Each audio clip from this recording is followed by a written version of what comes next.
Ok. Bonsoir et bienvenue à l'Université Mid-Ocean, la première université dont ses programmes d'études sont en ligne. L'université offre des programmes d'études en licence de management, des technologies de l'information et des médias numériques. Chers participants, nous vous souhaitons la bienvenue aux activités de la Semaine mondiale de l'éducation aux médias et à l'information à l'Université Mid-Ocean. Nous avons l'honneur de vous présenter le séminaire d'aujourd'hui sous le nom La pensée avant l'IA, l'EMI dans le monde digital, avec Jaira Litera, experte de l'UNISCO en EMI, Dr Laila Aouni, enseignante dans diverses universités et étudiatrice en design, Dr Nadia Lababidi, membre du corps professoral de l'Université Mid-Ocean. Mais avant tout, nous aimerions que Dr Coates, la superviseure de l'Université Mid-Ocean, commence car elle aimerait bien donner un discours de parole tout d'abord. Docteur? Merci beaucoup, merci Malak. J'aimerais juste dire bienvenue à tous les intervenants. Merci d'avoir accepté notre invitation. Merci Malak. Merci infiniment à vous, docteur. Donc, passons à Madame Jaira Litera, qui nous présentera la boîte à outils pour l'éducation aux médias et à l'information, et qui nous présentera dans ce thème la publication et les différents chapitres disponibles dans la publication et comment la publication peut aider les associations de jeunes à développer leur stratégie 1000. Madame Jay, la parole est à vous. Oui, bonjour. Est-ce que vous voyez bien ma présentation? Oui, elle est très claire, madame. Parfait. Bonjour. Donc, je m'appelle Madame Zahira Litera. Je suis spécialiste de la communication et de l'information au sein du bureau régional de l'UNESCO basé à Nairobi. Et je souhaite aujourd'hui vous parler des dernières publications de l'UNESCO qui sont à destination des organisations et des associations de jeunes pour mettre en place des stratégies d'éducation aux médias et à l'information au sein de leur structure. Donc cet outil s'adresse principalement aux organisations de jeunes, notamment par exemple les associations étudiantes, mais il peut aussi servir les organisations qui travaillent avec des jeunes ou qui sont en contact avec des jeunes. Mais avant de commencer cela, je voudrais faire un petit retour sur l'UNESCO. Donc l'UNESCO, c'est l'Organisation des Nations Unies pour l'éducation, la culture et les sciences. Nous avons 5 secteurs d'activité principaux qui sont, donc, comme le nom l'indique, l'éducation, la culture, donc les sciences naturelles, les sciences humaines et sociales, et le 5e secteur qui est le secteur communication et information pour lequel je travaille. Au sein du secteur communication et information, nous abordons des thématiques très larges qui sont en lien avec la liberté d'expression, qui sont en lien avec l'accès à l'information pour tous, qui sont également, nous traitons les sujets autour de l'éducation aux médias et à l'information et d'autres thématiques et d'autres sujets de ces thématiques. L'article 19 de la Déclaration universelle des droits de l'homme dispose que toute personne a droit à la liberté d'opinion et d'expression. Ce droit comprend la liberté de ne pas être inquiété pour ses opinions et la liberté de rechercher, de recevoir et de répandre par des moyens d'expression, par tous les moyens d'expression que ce soit et sans considération de frontières.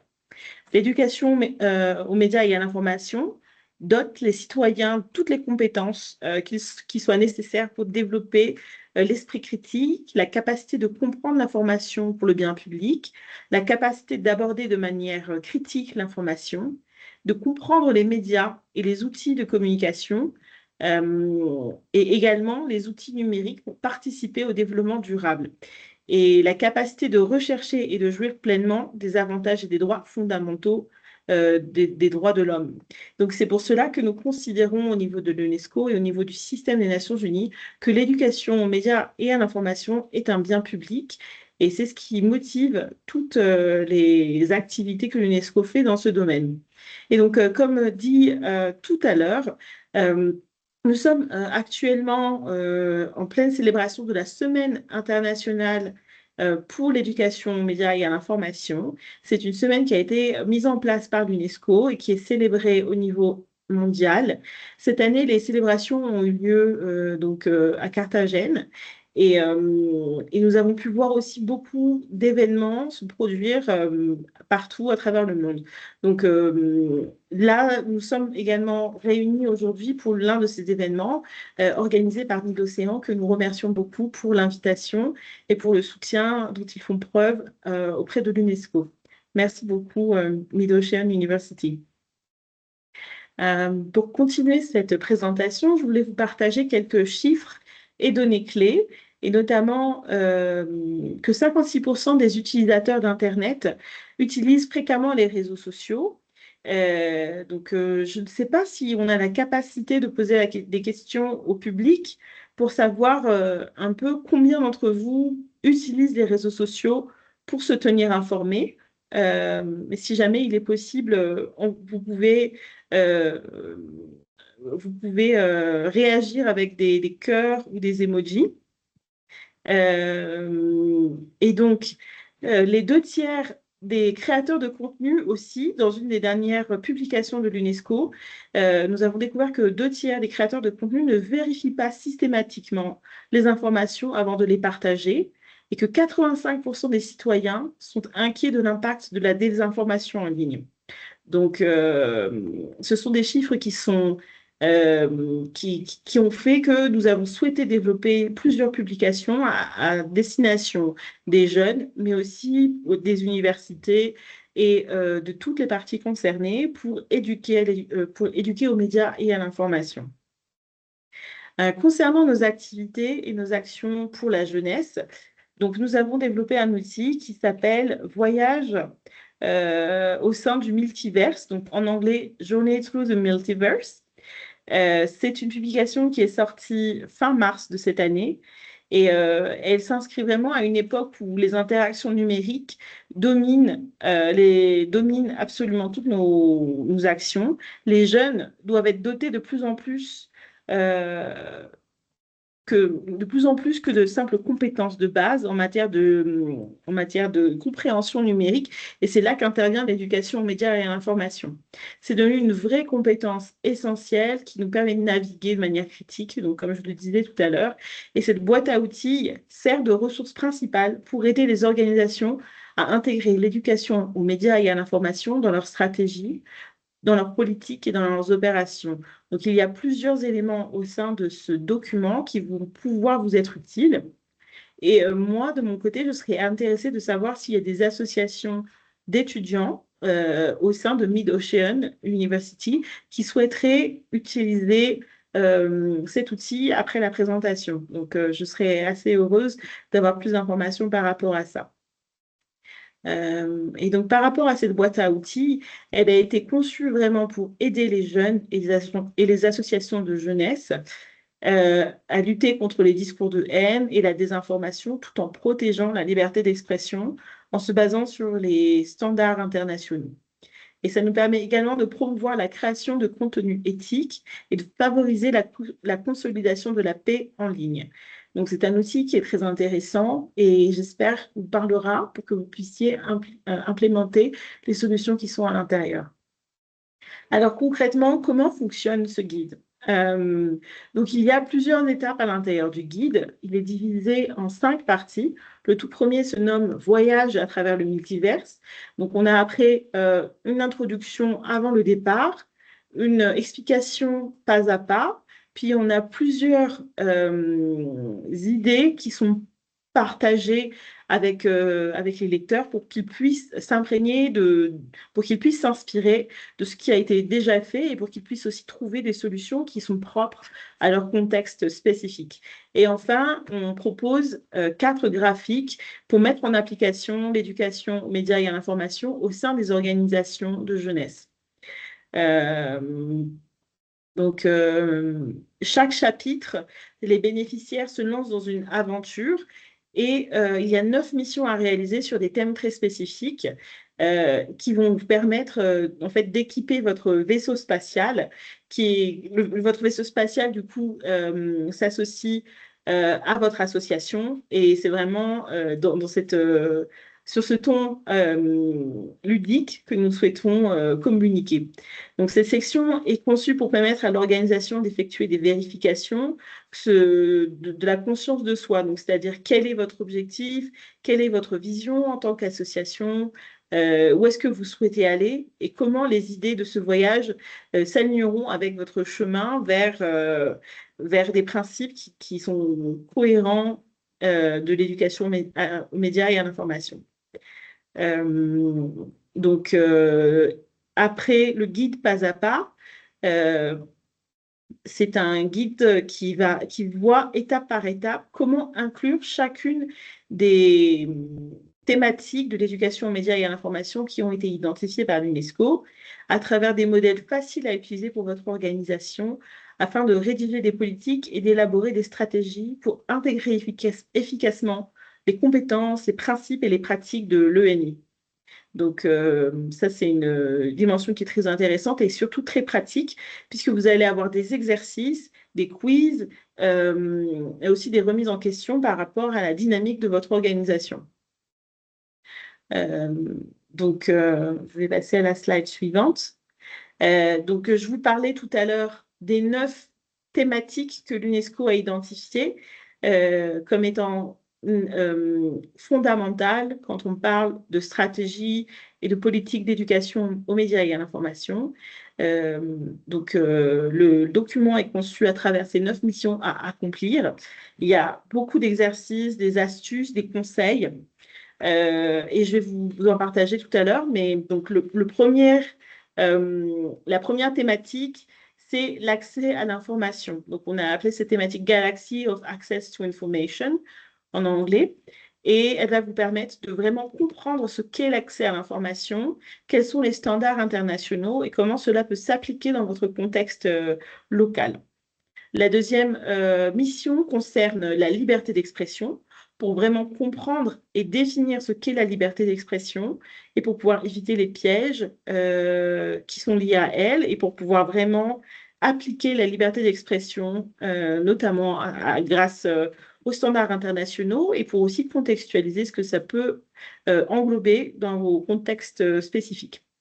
La troisième mission concerne les discours de haine et les contenus qui peuvent être et les contenus qui peuvent blesser, et de savoir et de reconnaître quels sont ces discours de haine et comment les contrer en ligne. La quatrième mission concerne la désinformation, la mésinformation et la malinformation, afin de bien reconnaître ces 3 idées cruciales quand on parle d'éducation aux médias et à l'information. Ensuite, nous avons tout ce qui concerne les discours enfin tout ce qui peut être en fait des violences basées sur le genre qui peuvent être facilitées par la technologie et comment bien intégrer les notions de genre au sein de l'éducation aux médias et à l'information, comment bien intégrer, par exemple, les populations vulnérables, comment parler des femmes de manière respectueuse. Donc ça, ce sont des choses qui sont vues dans cette mission-là. La 6e mission concerne l'intelligence artificielle générative, qui va être très importante et je pense que ce sera abordé tout à l'heure par les prochaines présentations. Ensuite, nous avons comment construire et comment produire des contenus en ligne et qui soient éthiques. Ensuite, nous avons une nouvelle mission sur l'empowerment digital. Et enfin, la dernière mission, c'est c'est une mission qui concerne la construction de la paix en ligne. Et donc, comment est-ce qu'on aborde cette thématique de peace building online et quelles sont les différentes solutions qui peuvent se porter à nous pour qu'on puisse mettre en place cette paix en ligne effective. Et donc, je voulais voir avec vous quelques exemples de missions et d'exercices qui sont proposés dans le cadre du guide. Et si vous avez des questions, je vous invite vraiment à pouvoir les poser dans le chat et à pouvoir faire... et comme ça, j'essaierai de vous répondre au fur et à mesure. Donc là, j'ai pris un exemple de la mission 5 sur les contenus qui peuvent être sexistes de nos jours. Internet regorge du coup d'informations trompeuses, qu'il s'agit d'articles de presse qui semblent légitimes, mais qui font face à des satires. Il y a beaucoup d'images générées par l'intelligence artificielle. Il y a aussi beaucoup de contenus manipulés et entièrement inventés. On parle de plus en plus des deepfakes, qui sont des outils qui peuvent être très dommageables, notamment pour les femmes. Et les médias et les réseaux sociaux permettent à ce type de contenu de se propager rapidement. Donc, c'est dans cette optique qu'il faut savoir repérer les informations fiables et que c'est devenu une vraie compétence. Et donc là, par exemple, l'exercice qui nous est proposé, alors attendez, parce que moi, je le vois en tout petit, c'est de pouvoir matcher des informations avec des définitions pour que vous soyez bien au courant de chaque définition qui se propose et comment bien retenir ces informations. Après, au sein de la mission, il vous est aussi proposé des hacks, des actions qui vont vous permettre de pouvoir réfléchir de manière différente par rapport aux violences basées sur le genre qui peuvent survenir en ligne. Et il y a aussi plusieurs informations pour aller plus loin sur la thématique. Et c'est-à-dire, ils vont vous donner des informations sur des vidéos que vous pouvez regarder, des sources, des sites sources que vous pouvez aller voir, mais également des documentations que vous pouvez consulter en ligne. Et donc, voilà comment est construite en général une mission. Après, on a toute la partie mine d'idées en matière d'éducation aux médias et d'information, notamment pour la mise en place de politiques et de stratégies d'ENI.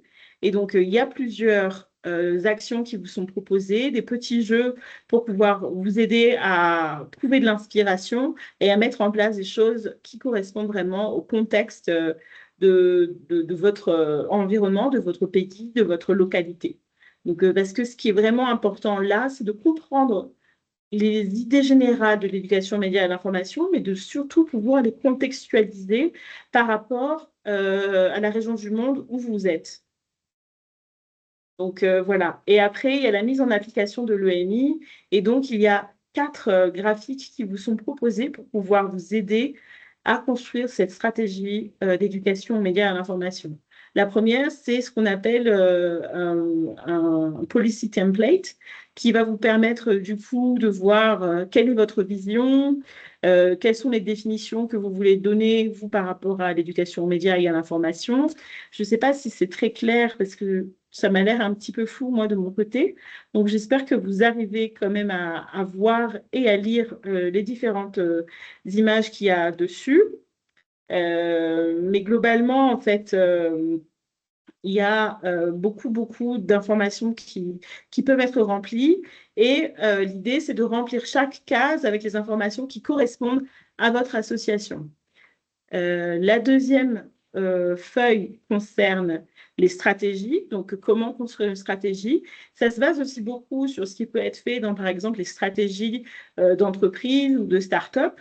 On utilise ici la technique SMART. Donc, il faut que chaque action soit spécifique, qu'elle soit mesurable, qu'elle soit atteignable, qu'elle ait une cohérence avec le contexte dans lequel vous êtes et qui est aussi une dimension de temps par rapport à celle-ci. Et on propose également de développer un SWOT et de définir donc pour chaque stratégie un objectif, une situation et surtout des indicateurs d'évaluation. Donc, c'est vraiment là qu'il faut voir. Après, il y a ce qu'on appelle le Action Plan, donc qui va vous permettre de vraiment, après avoir défini la stratégie et la politique, de mettre en place des actions qui soient beaucoup plus spécifiques. Donc, par exemple, pourquoi pas organiser une campagne sur le campus, faire de la sensibilisation auprès des professeurs ou des élèves, ou bien de vos communautés, en fonction des associations dans lesquelles vous êtes. Ça peut être des actions très spécifiques, mais il faut que chaque action elle puisse répondre à un indicateur et donc du coup un objectif stratégique par rapport à votre politique d'éducation aux médias et à l'information. Ensuite, nous avons le... Alors, attendez. Et le dernier, c'est par rapport au feedback, c'est-à-dire comment est-ce qu'on peut faire une évaluation de votre stratégie?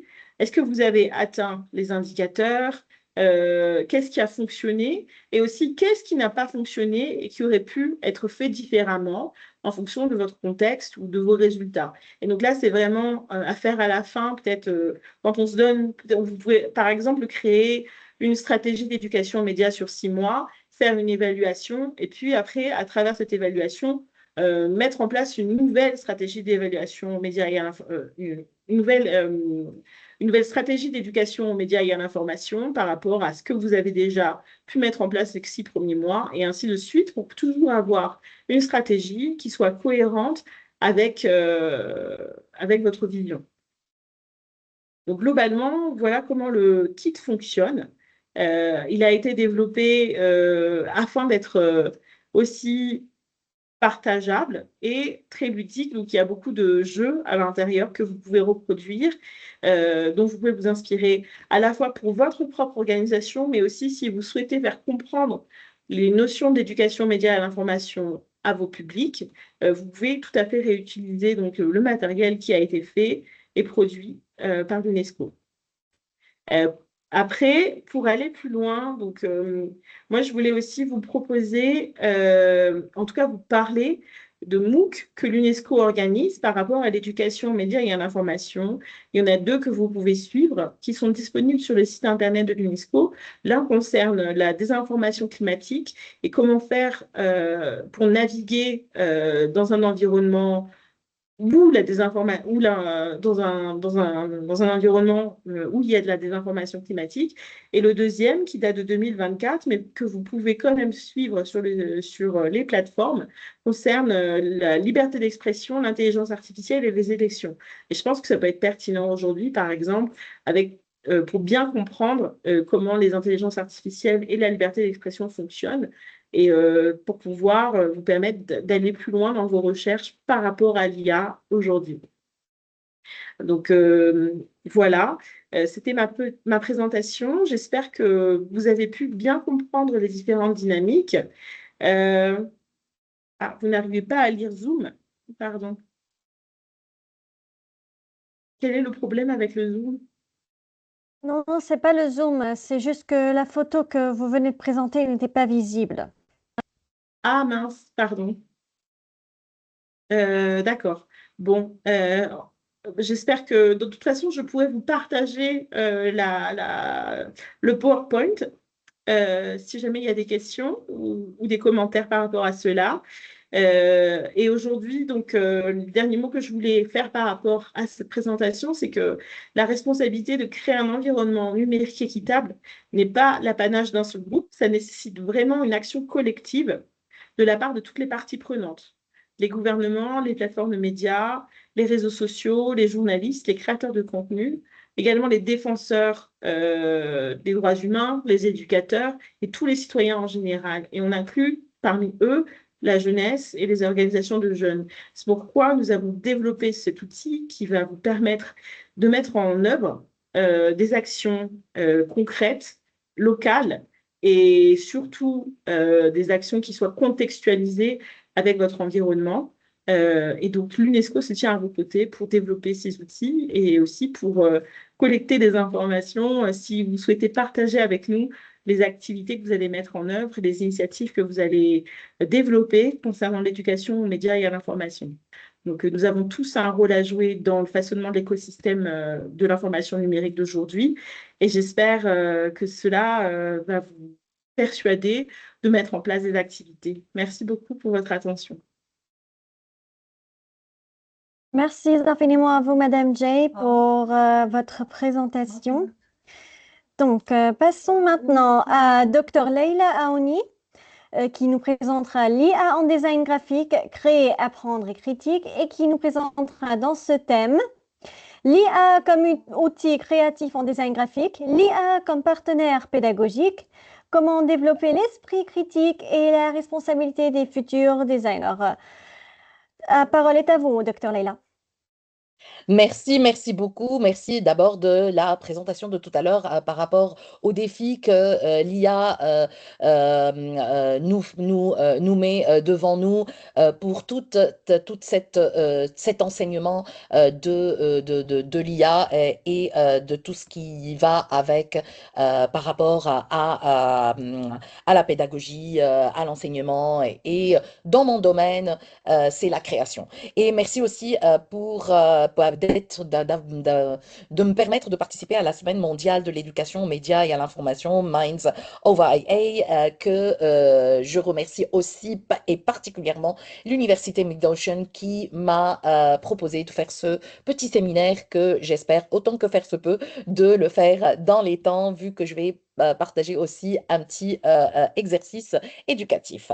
Donc, dans ce séminaire, on va parler de l'IA en design graphique, comment créer, comment apprendre et critiquer aussi. Ça veut dire la manière d'enseigner et la manière aussi que les étudiants font face à cet outil novateur. Donc, pour ne pas répéter ce que Madame Malek a dit, on va essayer d'aller un tout petit peu plus loin. Par exemple, pour une introduction, on va mettre un contexte, un constat et une problématique. Donc, le contexte de maintenant dans le design graphique, c'est l'arrivée de l'intelligence artificielle générative. Et il y a tellement de logiciels et de plateformes logicielles telles que DALL-E, Midjourney, Adobe Firefly qui bouleversent complètement les pratiques et les pédagogies créatives. Donc, elle permet de créer les images à partir d'un prompt. Et l'IA est non seulement un outil de production, mais c'est un nouvel environnement culturel et cognitif. Donc, comment en faire face, hein? Donc, voilà. Et le constat, après, bien sûr, ces quelques années, c'est juste ces 4 années qui nous a précédés, c'est là, maintenant, hein. On ne parle pas des années très, très en arrière, mais c'est là maintenant. Les étudiants en design graphique font face à un double mouvement. Il y a un nouveau outil de création qui doivent le maîtriser, hein, et une nouvelle culture visuelle façonnée par les algorithmes, les plateformes et le flux d'images générées par les IA. Donc, les étudiants doivent simuler leur imagination, utiliser et décrypter les images et comment savoir utiliser aussi le prompt. Et puis aussi, les écoles de design font face aussi à une mutation très particulière parce qu'elles doivent repenser à leur pédagogie et comment accompagner ces étudiants. Donc ça, c'est le constat. Et à travers ce constat, j'ai pu avoir ou mettre une problématique ou plusieurs. On va voir s'il y a des ouvertures aussi. Comment intégrer ces outils comme ressources créatives et pédagogiques sans renforcer ou renoncer en fait à la pensée critique, la responsabilité sociale, la dimension sensible et de la création. En fait, l'enjeu central de cette problématique, c'est comment former ces designers capables de dialoguer avec l'intelligence artificielle pour en faire et produire un contenu créatif. Donc, c'est ça la problématique de ce séminaire. Avant tout, il faut qu'on comprenne que l'IA est un outil à part entière. Donc, on va voir le potentiel créatif des intelligences artificielles et les nouvelles pratiques pédagogiques ainsi que les risques. Pour le potentiel de l'IA, l'IA redéfinit la notion de création, hein. Maintenant, il n'y a pas un designer qui ne fonctionne pas avec l'intelligence artificielle. Et vous allez me dire pourquoi? Parce que le marché voudrait avoir des designers qui sont capables de créer avec l'intelligence artificielle. Donc, le designer devient un chef d'orchestre, hein, sémantique, traduisant ses idées en langage, mais aussi l'intelligence artificielle va faciliter l'intention à la forme, ouvrant un peu un espace nouveau pour tout ce qui est improvisation visuelle et créatif. Donc, il y a beaucoup d'expérimentation, beaucoup d'exploration. On est encore dans les premiers pas, je vous le dis, mais ça va venir encore et encore plus dans cette pratique d'expérimentation et de visualisation de concepts, hein, que ce soit abstrait ou réel, dans la création graphique. Il y a aussi les nouvelles esthétiques avec l'IA. On voit un tout petit peu cette image, j'ai mis une image comme ça pour vous dire qu'il y a un métissage stylistique où on peut fusionner des références photographiques, picturales, typographiques, toute image, toute vidéo pourrait être intégrée dans cette nouvelle esthétique. Donc, il y a une culture, il faut avoir une culture visuelle algorithmique. Et puis, le designer devient aussi un stylistique, un curateur de style qui combine un peu le patrimoine visuel de tous les temps qui sont passés et puis une sensibilité un peu personnelle à lui-même. Les nouvelles pratiques pédagogiques. Donc, face à tout ça, il faut qu'on réfléchisse à la pédagogie. Moi, en tant que designer et enseignante depuis longtemps à l'université et au collège, dans 2 pays différents, j'étais face maintenant, pendant ces 4 ans, à avoir et à renouveler mes pratiques pédagogiques. Donc, l'intelligence artificielle renouvelle un tout petit peu cette pédagogie. Et la réflexion autour du prompt devient une réflexion de création même.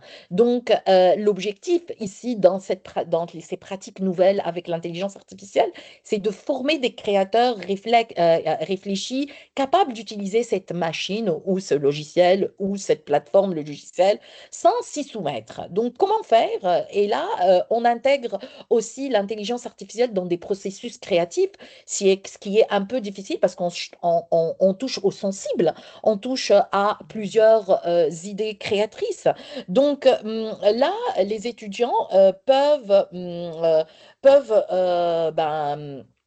utiliser l'IA dans différentes étapes, telles que l'idéation, l'exploration, une refonte complète ou une recontextualisation d'un visuel existant, excusez-moi. Hein, et là, l'IA devient un outil d'itération, ça veut dire on y a beaucoup d'idées et du même visuel, telles que ici, par exemple, les techniques qui sont vues dans cette image-là. Donc, on a besoin en tant qu'enseignant faire évaluer ce rôle d'enseignant. Donc, moi, par exemple, je me réévalue encore et chaque année face à l'IA et l'enseignant doit être non seulement le transmetteur de savoir-faire technique, mais aussi un médiateur critique, surtout dans le design graphique et dans le monde de l'art.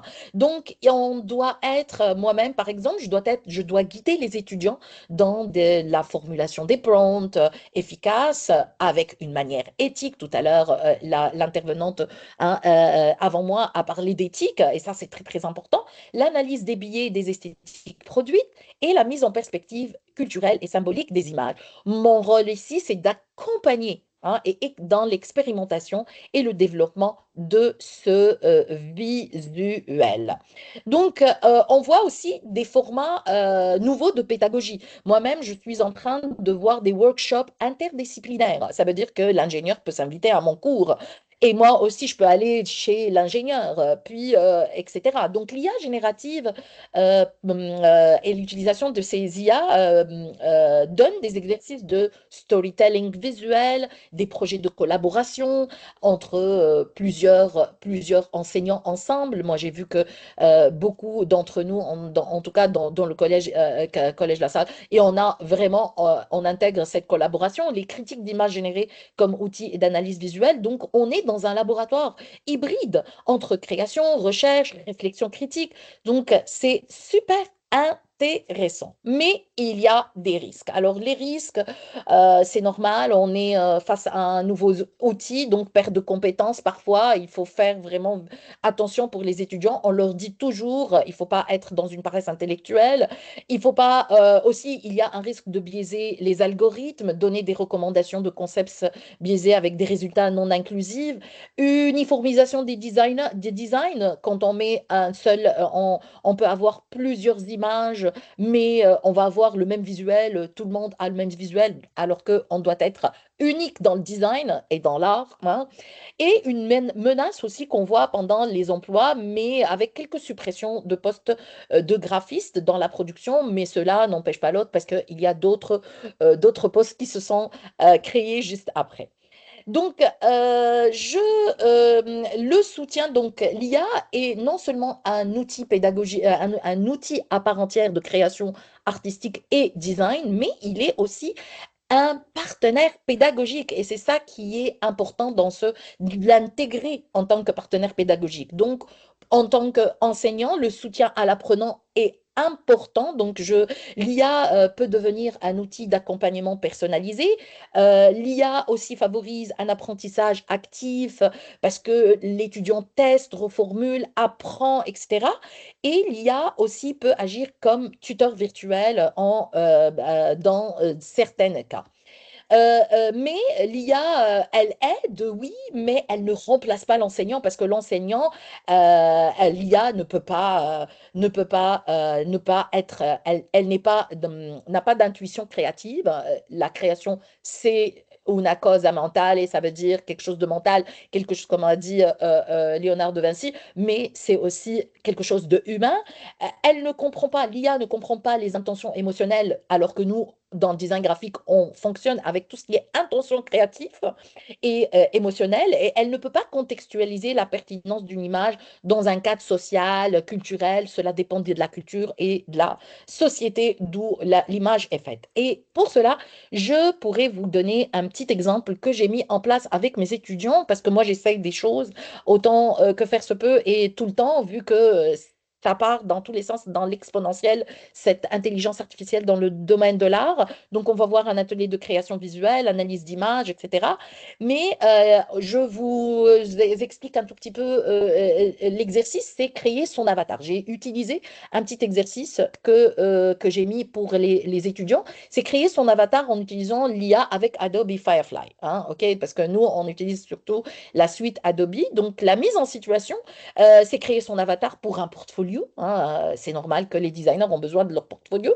Donc, ils doivent avoir une maîtrise totale de l'illustration et l'IA sur Adobe Firefly. Et j'ai donné carte blanche à ce portrait, mais il faut bien sûr partir d'une image, hein, d'une image matricielle pour présenter trois façons différentes d'illustration. D'ailleurs, les trois façons différentes d'illustration, j'ai mis le portrait en noir et blanc, le portrait en couleur avec façon dessins animés et le portrait géométrique. Et je vais passer à mon logiciel Illustrator et je vous montre quelques exercices de style que j'ai fait avec mes étudiants en se basant avec juste l'image. Regardez, ça c'est l'image de l'étudiant et il a créé son portrait avec plusieurs façons, hein, linéaire, géométrique et comme dessins animés. Puis aussi une autre étudiante qui est ici, qui a mis son image, mais en mettant la façon dessins animés linéaire, et puis trois autres façons géométriques. Puis une autre ici encore avec un portrait de trois façons. Mais disons-le, comment ils ont pu faire ça? En fait, ils ont généré des images sur Adobe Firefly. Je vous mets le dernier exercice, hein, que ici, par exemple, on met la composition, l'image du portrait. Puis, on ajoute la référence stylistique, telle que par exemple référence stylistique, et puis le prompt, portrait en croquis. Puis, l'effet et les techniques, c'est par exemple prendre l'effet croquis. Et quand on génère de cette façon, voyez-vous ici, il y a plusieurs images. C'est la même image que mon étudiante a mis, mais voyez-vous, ce n'est pas la même chose. Hein. Donc, ici, il faut partir de l'IA en tant que générateur d'images, mais regardez le portrait, ce n'est pas la même chose, elle a dû changer et c'est pour ça que l'IA et le Adobe Firefly s'ajoutent dans l'étape de recherche. Ce n'est pas un produit fini parce que le produit fini, on pourrait avoir quelque chose de biaisé. Hein. Donc, oui, c'est vrai que le Adobe Firefly nous aide à créer des prompts de toute façon, hein, mais ce n'est pas le dernier mot à l'IA. Donc, le designer va devoir revoir cette création à travers le prompt qu'il fait. On pourrait peut-être changer à faire, par exemple, une peinture style géométrique, etc.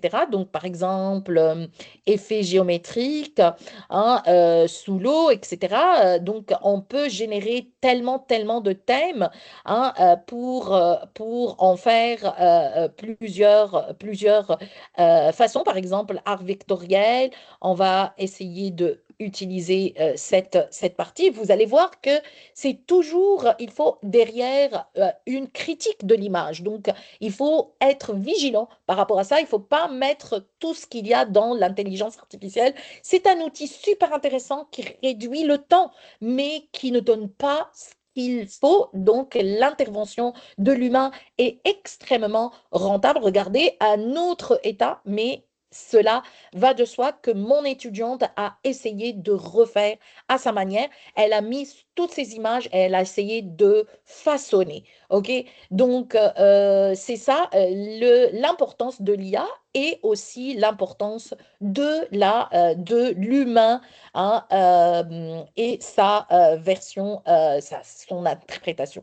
Donc, dans la partie 3, c'est développer l'esprit critique et la responsabilité des futurs designers. Donc, c'est très important, cette critique. Donc, il faut lire et analyser les images générées par l'IA. Donc, pour cela, il faut analyser leur logique interne, comprendre leur ancrage culturel, développer une distance critique, c'est ce que j'ai dit tout à l'heure, face à leur séduction immédiate.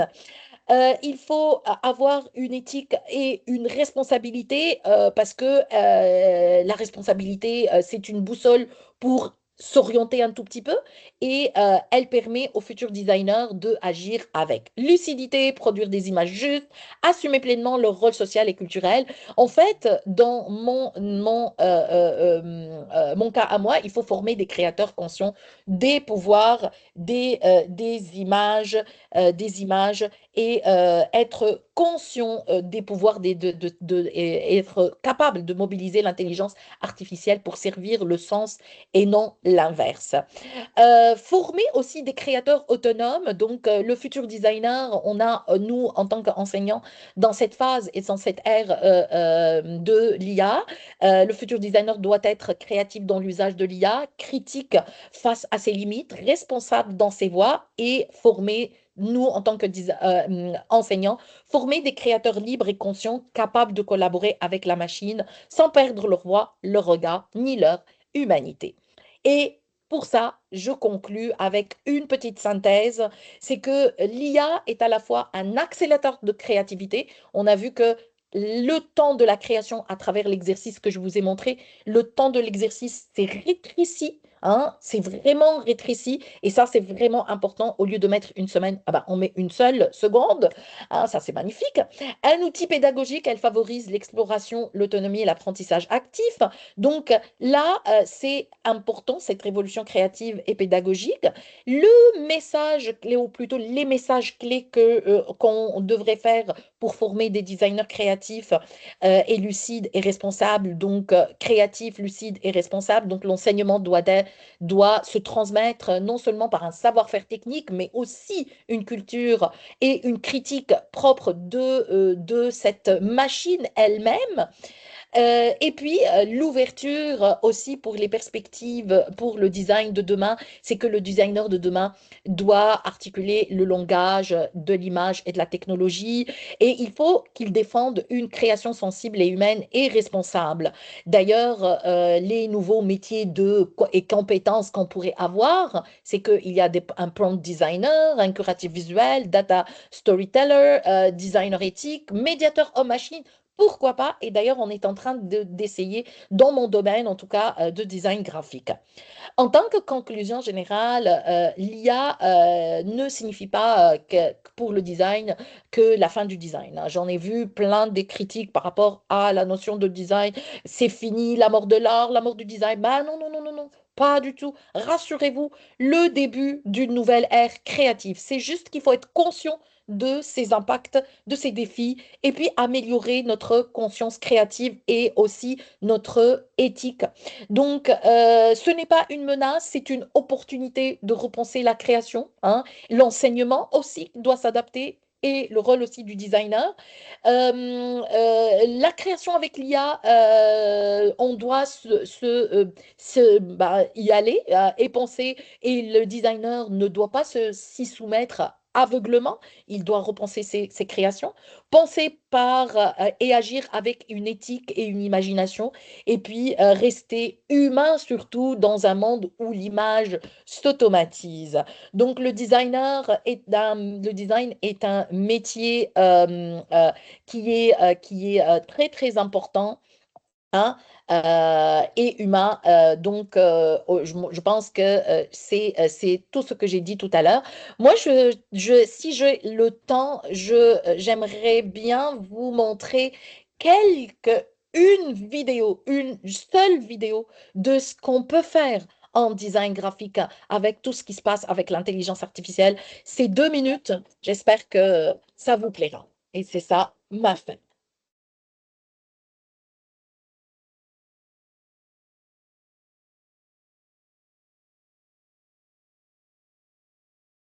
Regardez la potentialité. On est dans l'irréel, le réel en même temps. On est dans la création, dans le mouvement.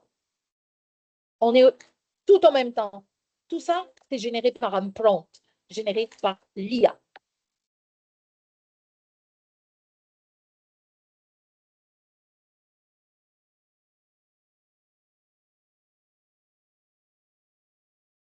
C'est fou ce qui se passe dans le monde de l'art et dans le design graphique.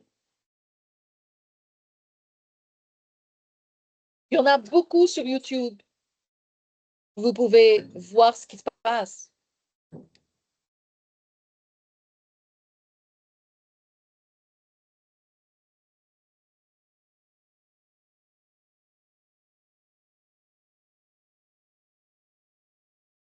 Et c'est avec critique aussi. Donc là, c'est l'apocalypse, on critique par notre manière.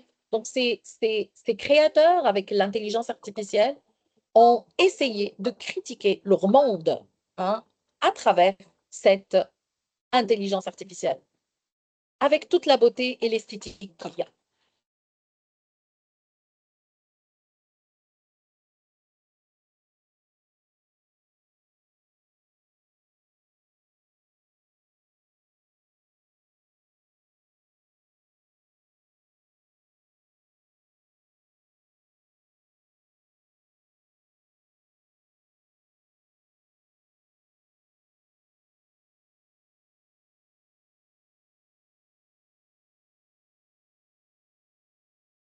Et toute cette sensibilité aussi créatrice.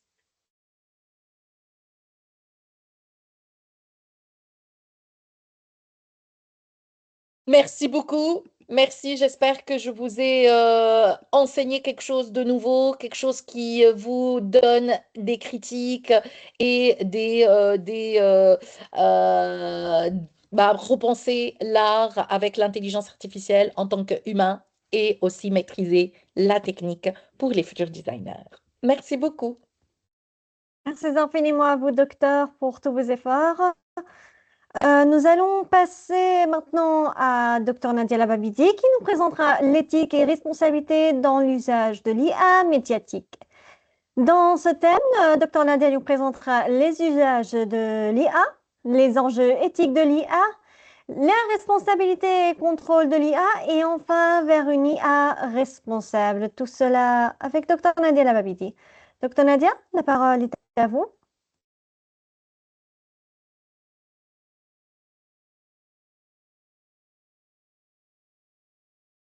Dr Nadia, veuillez allumer votre micro, s'il vous plaît. Désolée, ok, j'ai oublié d'activer le micro. Donc, bonsoir à tous. Donc,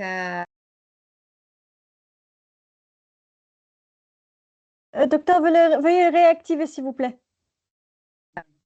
c'est ok maintenant? C'est bon? Je sais Oui, pas, il y c'est a un bon, c'est problème. bon. Ok.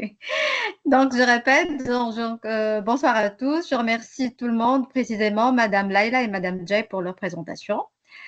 Je ne sais pas, est-ce que vous voyez ma présentation? Elle est claire? Oui, elle marche avec merveille, docteur. Vous pouvez commencer. Très bien. Là, ma présentation complète, ce qui a été présenté par Madame Jay et Madame Laila.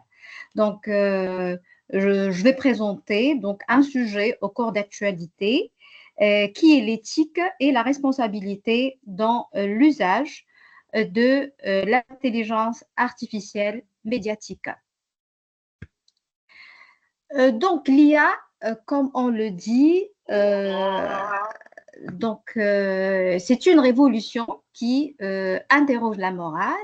Elle transforme profondément le monde des médias, donc à travers les algorithmes, donc à travers les IA génératifs qui créent des textes, des images et des vidéos, et aussi les robots journalistes qui produisent de l'information sous forme de contenu.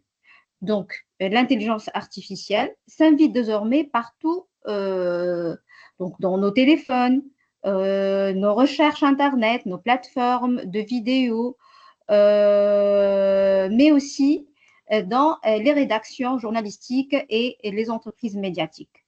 Donc, elle aide à écrire des articles, à recommander du contenu ou même créer des images et des vidéos. Donc, cette révolution technologique soulève des questions éthiques majeures. Donc, qui est responsable d'un contenu produit par une IA? Peut-on garantir la vérité et la transparence dans un environnement automatisé? L'enjeu est donc de trouver un équilibre entre innovation technologique et responsabilité humaine. Donc là, c'est une représentation schématique de ce que je vais présenter par la suite. Donc, derrière la performance technologique de l'intelligence artificielle, il y a une question essentielle qui se pose. Comment utiliser l'IA dans les médias de manière éthique et responsable?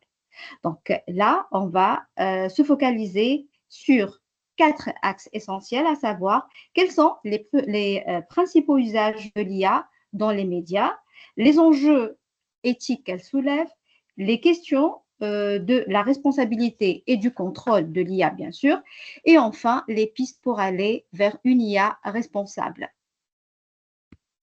D'abord, on va commencer par les usages de l'intelligence artificielle dans l'IA. Commençons par comprendre comment l'IA est utilisée dans le domaine médiatique. Aujourd'hui, les médias se servent de l'intelligence artificielle de plusieurs façons. D'abord, elle aide à la rédaction. Donc, certaines rédactions utilisent des outils capables de rédiger automatiquement des résultats, des chiffres économiques, etc. Cela permet de gagner du temps sur des contenus factuels et répétitifs. Ensuite, pour la recommandation de contenu. Donc, quand nous regardons une vidéo sur YouTube ou une série sur Netflix, ce n'est pas par hasard si d'autres contenus similaires nous sont proposés. Ce sont des algorithmes d'IA qui analysent nos goûts et nos habitudes. Donc, ces systèmes orientent notre consommation d'informations. Enfin, la création de contenus multimédia. Donc aujourd'hui, l'IA pour générer des textes, des images, des voix et même des vidéos réalistes. Ça s'appelle parfois les deepfakes. Donc cela ouvre des possibilités créatives énormes, mais aussi des risques de manipulation. Donc l'IA facilite en fait et accélère et personnalise la production médiatique, mais en même temps, elle soulève de grandes questions éthiques et de fiabilité. Donc, il faut être prudent. Deuxième axe, c'est les enjeux éthiques. Donc là, les usages que je viens de citer ne sont pas neutres. Donc, ils ont des conséquences sur la qualité et la fiabilité de l'information.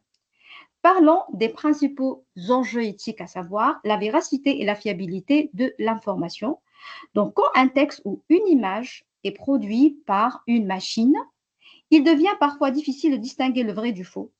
Donc, les deepfakes, par exemple, peuvent créer des fausses vidéos très crédibles, capables d'influencer l'opinion publique. Aussi, le biais algorithmique. Donc, les IA ne sont pas objectives. Elles apprennent à partir de données humaines souvent biaisées. Par conséquent, elles peuvent reproduire ou amplifier les stéréotypes, par exemple dans les représentations de certains groupes sociaux ou politiques. Aussi, la transparence. Donc, le public doit savoir quand un contenu est généré par une IA. Si un article ou une image est artificielle, il faut le signaler clairement. Et en fin du compte, le respect de la vie privée. Donc, les systèmes de recommandation se basent sur la collecte massive de nos données personnelles. Il faut donc veiller à ce que l'utilisation reste conforme au respect des droits des citoyens. Donc, l'IA médiatique doit s'inscrire dans une logique de vérité, de transparence et de respect des personnes. C'est ce qui garantit la confiance du public envers les médias. Troisième point, c'est la responsabilité et le contrôle. Alors, face à ce défi, donc en présence de l'intelligence artificielle, qui est responsable des effets produits par l'IA médiatique? Quand une IA diffuse une fausse information ou qu'un algorithme favorise des contenus extrêmes, qui doit rendre des comptes? Donc, plusieurs acteurs sont concernés. D'abord, les concepteurs d'IA. D'abord, ils doivent développer des systèmes éthiques dès la conception.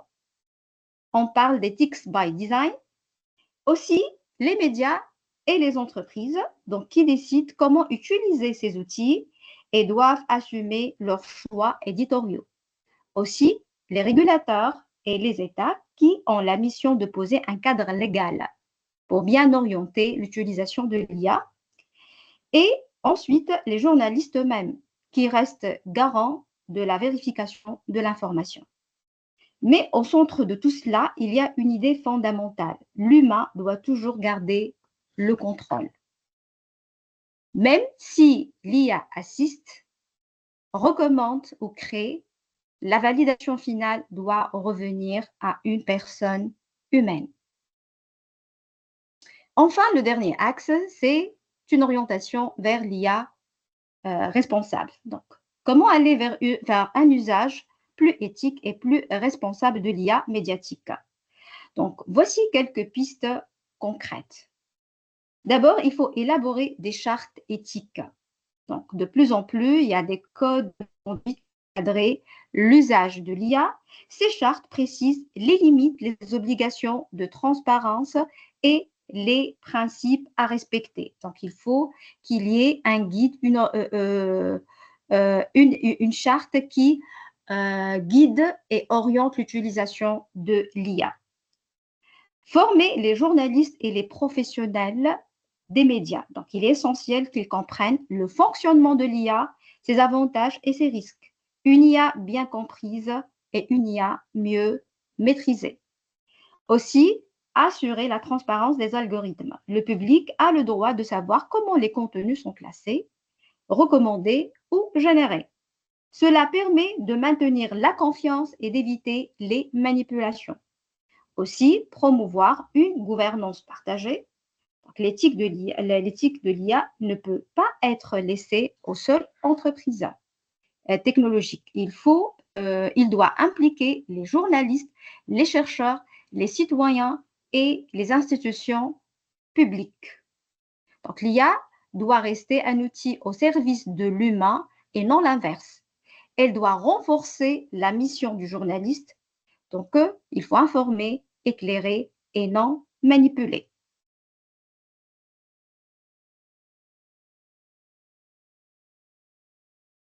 Donc, pour conclure, l'intelligence artificielle représente une révolution majeure pour les médias.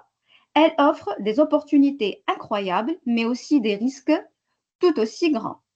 L'enjeu est donc de trouver un équilibre entre l'innovation technologique et la responsabilité, c'est-à-dire respect des valeurs fondamentales du journalisme, à savoir la véracité, la transparence, la vérité, la transparence, la responsabilité humaine et la protection du public.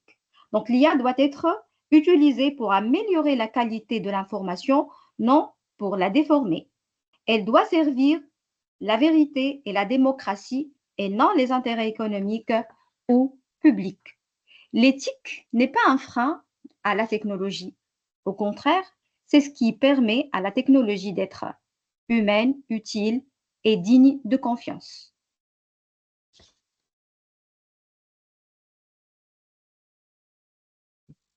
Je vous remercie pour votre attention. Donc, j'espère que la présentation vous a été utile.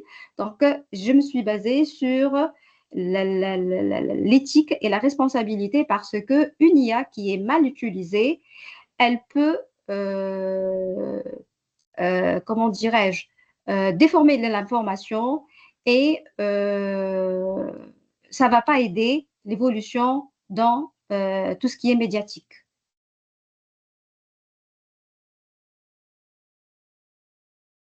Super, merci infiniment à vous, docteur Nadia, pour tous vos efforts. Pour ceux qui ont des questions, veuillez s'il vous plaît soit lever la main, soit écrire vos questions sur le chat. Madame Jaila Tira, docteur Leila Aouni et également docteur Nadia Labidi seront à votre disposition, pardon.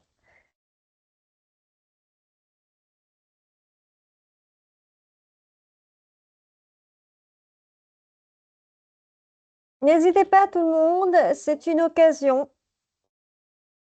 Vous pouvez poser vos questions soit en levant la main. Oui, docteur Coates. Merci, Madame Malak. Une question posée par l'un des étudiants. Pourriez-vous, je pense que cette question est posée à Madame Leila, pourriez-vous m'indiquer où je peux obtenir ces applications génératrices d'images, vidéos et comment les utiliser efficacement? Oh oui, en fait, j'ai fait un séminaire au sein de MidOcean sur les outils de design graphique qui sont toujours des plateformes qui sont en ligne. Donc, il y a vraiment tellement de générateurs d'images, de générateurs de logotypes, etc. En ligne. Et je pense que peut-être Malek pourrait vous indiquer le lien YouTube. Comme ça, vous voyez mon séminaire sur ces outils qui sont super intéressants et qui sont... c'est vrai qu'il y a un petit problème pour ces, ces outils-là de IA où le pricing est différent donc d'un logiciel ou une plateforme logicielle à une autre. Et il y a bien sûr la version gratuite et la version pro. Hein, donc pour moi, par exemple, en tant que designer professionnel, etc., donc il faut que je sois avec le pro. Donc ça, ça coûte.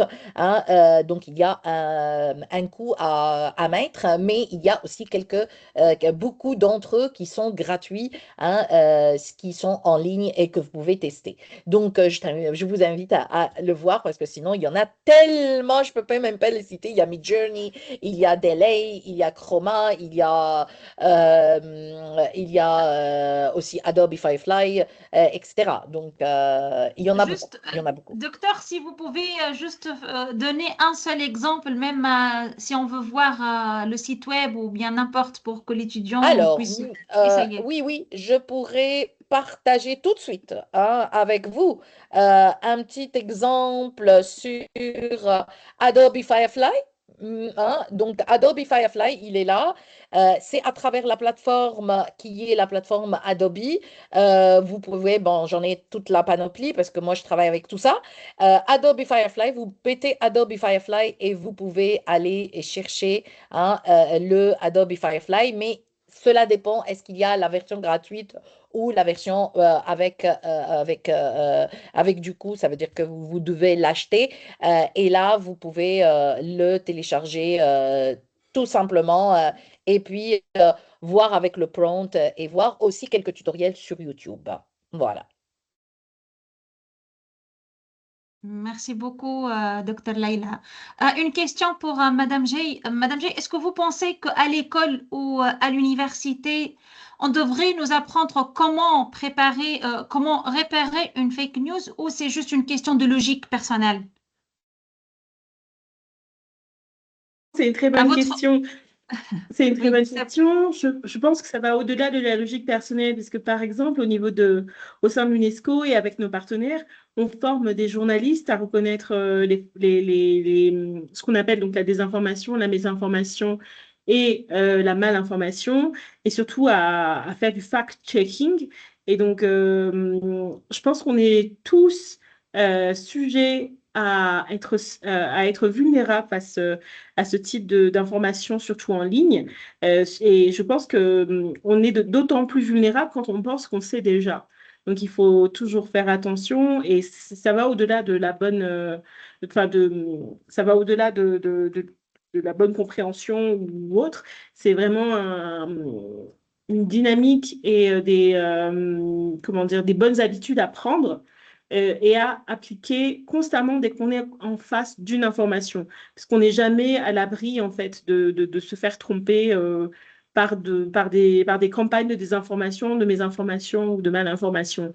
Et donc, c'est vraiment quelque chose qu'on doit apprendre en tant qu'étudiant, mais qu'on doit continuellement travailler au cours de notre vie citoyenne en ligne, notamment. Voilà. merci beaucoup pour la réponse. Bon, cette question, je ne sais pas qui peut répondre. Si quelqu'un utilise l'IA pour copier la voix d'un chanteur ou le visage d'une personne, par exemple, on dit personne célèbre, est-ce que c'est juste pour s'amuser ou ça pose un vrai problème éthique selon vous? Oui, c'est un problème éthique, bien sûr. Je pense qu'on est toutes d'accord que c'est un problème Oui, c'est un éthique. problème éthique, c'est sûr, et d'accord. D'accord, voilà. Merci beaucoup d'avoir répondu à la question. Alors, je ne sais pas, Malak, si vous avez de votre part des questions de part des étudiants. Je pense qu'il y en a une. Peut-on encore parler d'intelligence quand celle-ci est externalisée dans des machines IA? Ah, je pense que c'est une question technique là. Ce sont les ingénieurs qui peuvent répondre à cette question. Est-ce que c'est une intelligence vraiment avec... Bon, je ne sais pas si Dr Nadia ou bien Madame Laila ou bien Madame J veut répondre à cette question. Est-ce que vous pouvez répéter la question, s'il vous plaît? Ok. Voilà. Peut-on encore parler d'intelligence quand celle-ci est externalisée, pardon, dans des machines IA? Ça veut dire extériorisée par des machines et ça veut dire qu'elle est créée par les machines IA, c'est ça? Hmm. Eh ben, j'ai un exemple. J'ai un exemple attendez, je pourrais vous donner le nom de l'artiste. C'est deux ingénieurs qui ont créé une machine. Et la machine a créé une sculpture. Hein? Est-ce qu'on parlerait d'une création humaine ou d'une création de machine en tant que telle? Et ça poserait problème. Donc, moi, je pense que c'est les deux. Ça veut dire que la sculpture qui a été créée par la machine était déjà créée parce que ce qui a créé la machine, c'est l'humain. Donc, oui, elle peut générer des sculptures, dans mon cas, à moi, dans le design et dans l'art. Et ça pourrait être, parce que le créateur, ça c'est une création qui est exposée à Londres, dans le musée d'art numérique à Londres, et c'est la première sculpture numérique qui a été créée numériquement, où la sculpture a été créée par l'intelligence artificielle, et c'était une intelligence artificielle qui l'a créée, mais qui a créé l'intelligence artificielle elle-même, c'est des ingénieurs. Voilà. Je pourrais peut-être vous laisser les, les, les, les informations sur le chat. Euh, oui, Madame Et J. moi, j'aimerais partager la définition de l'intelligence artificielle selon l'UNESCO et peut-être que ça pourra donner aussi des éléments de réponse à la question. Donc, l'intelligence artificielle, c'est un outil qui permet aux machines d'imiter l'intelligence humaine, comme la perception, la résolution de problèmes, l'interaction linguistique ou la créativité. Donc, ce sont vraiment techniquement quelque chose qui va imiter l'intelligence humaine. C'est pour ça qu'on parle d'intelligence artificielle. Et donc, à savoir, est-ce que c'est une intelligence? Elle copie en tout cas dans son fonctionnement, dans ses mécanismes et dans sa façon de trouver des solutions, l'intelligence humaine à laquelle on a pu l'entraîner. Et dans le futur, j'imagine qu'elle sera aussi capable de plus en plus correspondre à ce qu'on comprend de l'intelligence humaine. Et de pouvoir l'imiter de mieux en mieux. Donc, c'est vraiment des questions qui sont en cours. Et c'est aussi pour ça que, par exemple, l'UNESCO fait aussi la promotion de l'éthique de l'intelligence artificielle avec des principes et des recommandations qui sont en lien avec celle-ci pour pouvoir permettre de développer des intelligences artificielles qui correspondent à des critères éthiques, qui sont en lien avec comment dire, les droits humains, mais également d'autres principes éthiques. Mais dans tous les cas, c'est un outil qui va imiter l'intelligence humaine. C'est pour ça qu'on parle d'intelligence artificielle.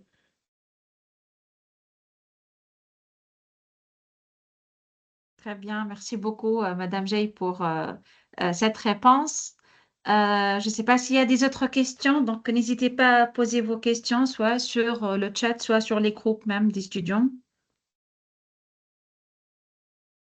Et ils peuvent également, docteur, lever la main. Oui, On leur exactement. donnerait la parole.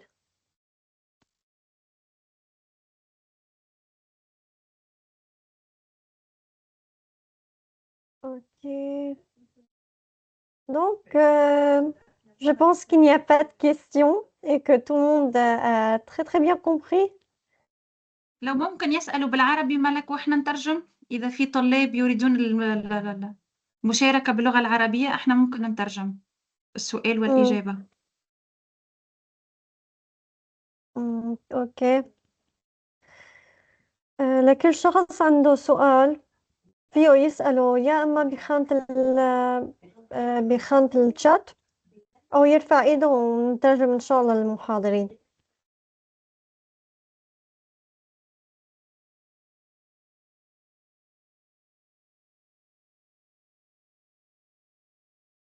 Ok. Alors, je pense qu'il n'y a pas de questions et tout est clair et tout le monde a très très bien profité de ce séminaire qui est plein d'informations et plein de connaissances. À la fin du séminaire d'aujourd'hui, voulez-vous ajouter quelque chose? Commençons par Madame Jay. Merci beaucoup. Merci beaucoup à Mid-Ocean University pour l'invitation, encore une fois. On est très reconnaissant de ce partenariat et on espère pouvoir aussi développer d'autres projets ensemble dans le futur. On espère que ce séminaire a pu permettre aux étudiants de mieux comprendre ce qu'était l'éducation aux médias et à l'information et comment l'intelligence artificielle est un outil au service de l'esprit humain et comment est-ce qu'on peut mieux se former dessus. Merci beaucoup aussi pour les intervenantes qui étaient après moi pour leurs brillantes interventions. Et on espère vous revoir. Et en tout cas, l'UNESCO se tient à vos côtés pour tout ce qui concerne l'éducation aux médias et à l'information. Merci. Super. Passons à Dr. Leila. Merci, merci à Mid-Ocean de cette confiance qui se renouvelle d'un séminaire à un autre, en espérant avoir d'autres séminaires avec vous aussi. C'est vraiment intéressant comme thème et c'est pour ça que j'ai beaucoup apprécié aussi d'être invitée au sein de cette semaine avec l'UNESCO, avec Mid-Ocean surtout. Oui, il faut vraiment créer avec de l'intelligence artificielle dans mon domaine. Je parle de mon domaine dans le design graphique, hein, mais il faut aussi être conscient de ces défis, être conscient de ce qu'il y a derrière l'intelligence artificielle et la création reste toujours humaine et sans l'humain, il n'y aura pas de création. Donc, l'intelligence artificielle reste toujours aussi un outil. Voilà.